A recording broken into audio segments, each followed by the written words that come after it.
Let's go to Canberra now and catch up with the One Nation leader, Pauline Hanson. Pauline, thanks for joining us. How about this Melon gate? It's got you in agreement with Monique Ryan, of all people. Why won't the Prime Minister just roll over and apologise? He says we've got it all wrong. Well, you tell me, because we can't work it out. And, you know, if you want to be the leader of this nation, then admit when you get it wrong, and especially the most disgraceful thing. I think what he said about Kylie Minogue wasn't really nice, considering, you know, his wife, he's just newly married, and to make that comment about Kylie Minogue. But I think the big issue here, Chris, is the way he's regarded to the Prime Minister of Japan, who is an ally of us, you know, trading partner to the tune of about $34 billion a year, and yet the way he has discussed about the melons and his reaction to that comment, the podcast that he should never have done in the first place. He was poorly advised. So it's a shame that it's come to this, and he cannot understand. Just give a simple apology to the Prime Minister of Japan, Takaichi, and just say, I've got it wrong, I do apologise on behalf of the Australian people. But he's put us all in this boat. You know, who knows what the Japanese people think about Australia, and we're all in this sinking raft with him.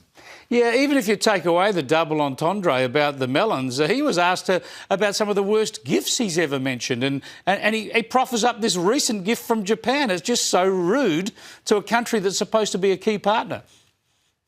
Yeah, and he couldn't even declare them, so either he didn't think they were worth the value that they are, and I know because I have seen the value of these melons, and they're a precious gift, you know, to the Japanese people. It is a precious gift, and yet he hasn't declared it. And then he tells us he only got 2. Well, then he got 4 melons. So, you know, it's just the whole thing around all this. He's belittling this beautiful woman, and what I've heard is she's a lovely lady, and her position in the world as Prime Minister of a very prominent country, and he should be apologising. Wake up to yourself, Albanese. Apologise to the Japanese Prime Minister. You got it wrong, mate. You got it very wrong. I tell you what, it just occurs to me, having interviewed you last week for this documentary, The Fight for the Right, one of the key criticisms against you and your current resurgence through One Nation is that you don't have the experience or the gravitas to be Prime Minister. Well, Albanese's not really filling the job with a lot of decorum at the moment, is he? Well, I don't think he is. You know, at least people get the truth out of me, and I think that people trust me more than what they do our current Prime Minister. Everyone knows where they stand with me, and I am quite willing to say, if I don't get it right, I'll admit that I got it wrong. You know, this is what a leader is about. You have to be there for what's right by the country. He's done the wrong thing by the country here, Chris. He's put us in you know, the dog basket, to say, with his reluctance to apologise and say, well, I've got it wrong, I've embarrassed the Prime Minister of Japan, I should never have said those things, and I do owe you a deepest apology. Let's go to the latest News 24 Pulse opinion poll, because it's fascinating viewing at the moment. A pox on both the houses really for the major parties, with Labor now still below 30% at 28% and the Coalition at 22%, One Nation at 24%. These are amazing times when you see those numbers in that direction. But this is One Nation coming down a bit and the Coalition closing the gap. Do you feel that the surge to One Nation might have reached its peak?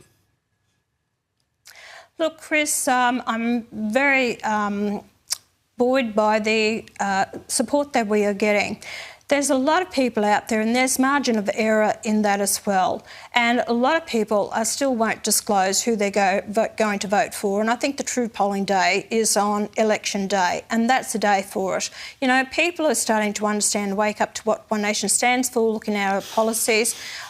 So, look, who knows, has it peaked or hasn't peaked? I'm not listening to all the rumours by some of these media outlets out there and what they're saying. Let's just get on and do the job and deal with the issues. People are sick and tired of seeing these polls every week. They really are. They say, for Christ's sake, stop talking about yourselves and let's see what you want to do for us. Yeah, well, let's talk about some of the issues behind this. Certainly immigration has been a key issue for you and a key reason for people going to One Nation. The Coalition starting to make up ground in those polls because they've started to get, I would suggest one of the reasons is because they've adopted a stronger immigration policy. Here's their shadow housing minister, Andrew Bragg, on immigration numbers today. The shortfall between number of houses built and the number of people coming in is 350 to 400,000, about that. And so you need to have a norm somewhere around 180,000 to bridge that gap over the forward estimates period. Like, that's just the range. So starting to put a number there on what they would reduce migration to in this country. You've put numbers on this as well. Do you think that the Coalition are matching you on immigration? No, they're not going to match us, and they won't match us on deportation of the illegals that are in the country, or visa holders, or the students, because they'll be beholden to the universities and those graduates and their families coming in the country. So they've been given an opportunity of being in government over the years. They had high immigration coming into the country as well. The only ones that people can trust to deal with immigration is One Nation. Chris, we've taken the Coalition and the Labor Party kicking and screaming on many issues, but the Coalition, who was the first one that came out against the voice of Parliament? One Nation, not the Nationals, not the Liberal Party. Then it was also about climate change, about net zero. It was One Nation. They've had to dump that because they've got it wrong with the public. They won't get out of the Paris Agreement, so you're still bound to all this climate change BS that we're having to deal with and high energy costs. So these are important issues to the Australian people.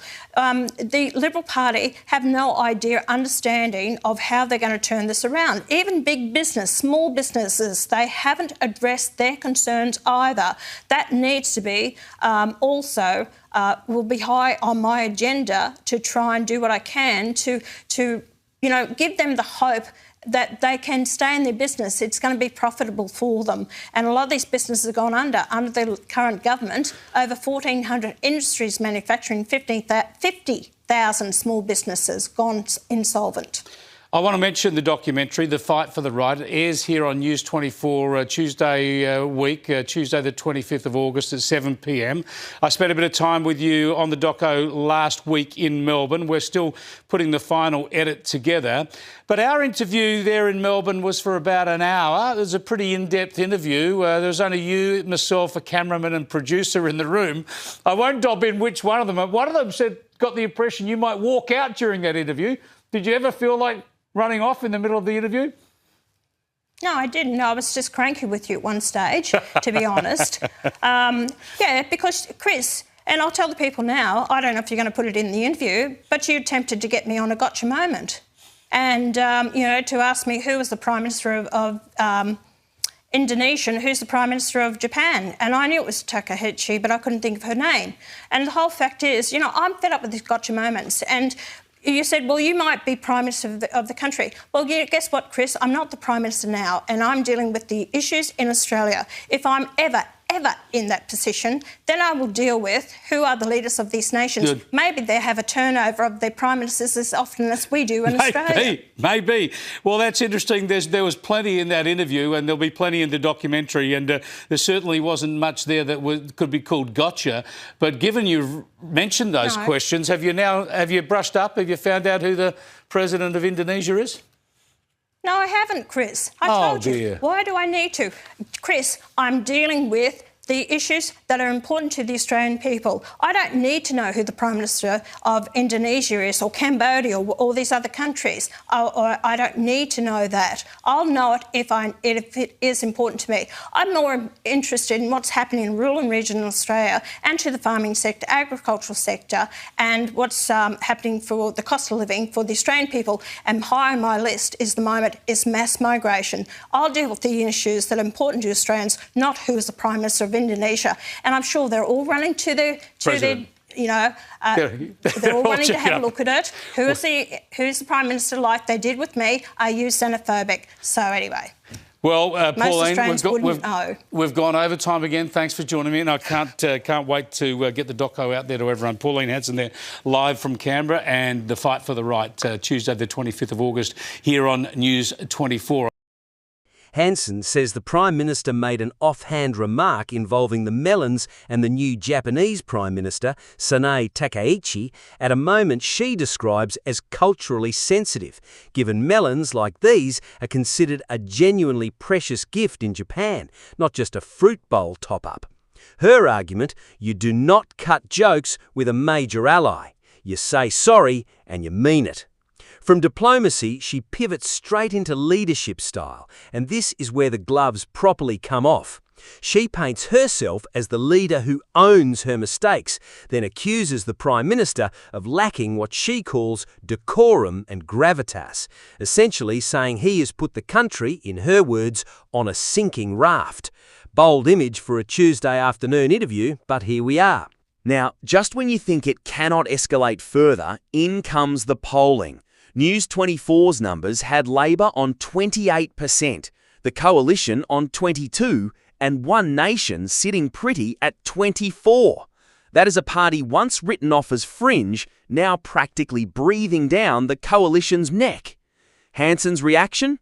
Do not believe the hype or the doom, she says. Polls wobble, undecided voters are still out there, and Election Day is the only poll that counts. So what is actually driving that number? She says it is immigration, and more immigration, plus a call to deport unlawful non-citizens, and finally, cap migration with teeth. Throw in her rejection of net zero policies, which she brands as driving up energy costs, and her claim that around 1,400 manufacturing businesses and more than 15,000 small businesses have gone under on this government's watch, and you start to see the picture she is painting, one of struggling regional Australia versus a disconnected Canberra. And when reporters try the classic gotcha question, naming random foreign leaders, she just shrugs it off, saying Australians care more about their power bills and their farms than a pop quiz. Whether you buy that or not, it is certainly a line. That is your lot for today. Thanks so much for watching. We will see you in the next one.